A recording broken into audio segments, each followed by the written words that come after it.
ज्ञान मोती ग्रुप की एक नई प्रस्तुति। आइए सुनते हैं आज का अव्यक्त ज्ञान मोती।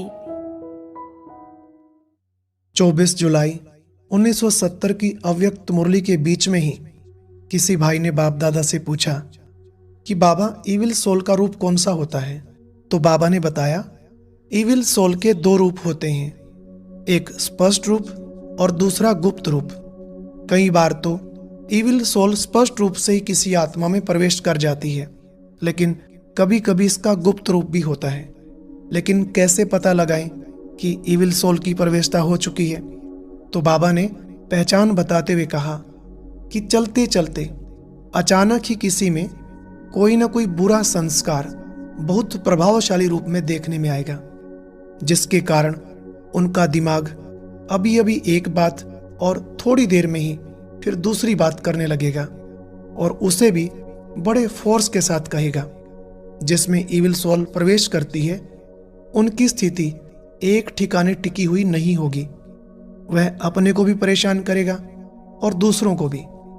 तो बाबा ने सावधानी देते हुए कहा, स्पष्ट रूप में जो इविल स्पिरिट आती है, उनको परख कर उनसे किनारा करना तो सहज है, लेकिन वह आप लोगों के सामने स्पष्ट रूप में कभी नहीं आएगी तो गुप्त रूप में ही, जिसको आप लोग साधारण शब्दों में कहते हो कि पता नहीं इनका दिमाग कुछ हिल गया है, कुछ पागल से हो गए हैं।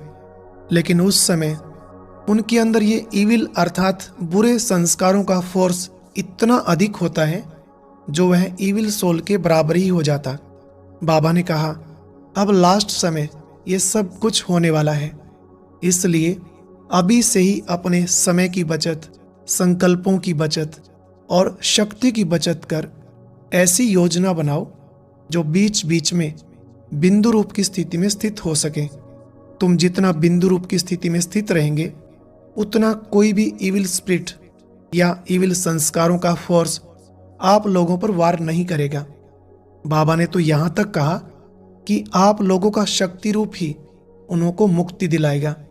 तो अब यह सर्विस भी करनी है, अर्थात इविल स्पिरिट को भी तुम्हें मुक्त करना है, क्योंकि यह अंत के भी अंत का समय है। अब सारा किचड़ा बाहर निकल भस्म हो जाएगा, इसलिए उनका सामना करने के लिए अब बचत की स्कीम बनाओ, तब तुम अपना और सर्व आत्माओं का बचाव कर सकेंगे। और अब यह एक बहुत अच्छी वीडियो भी जरूर देखें।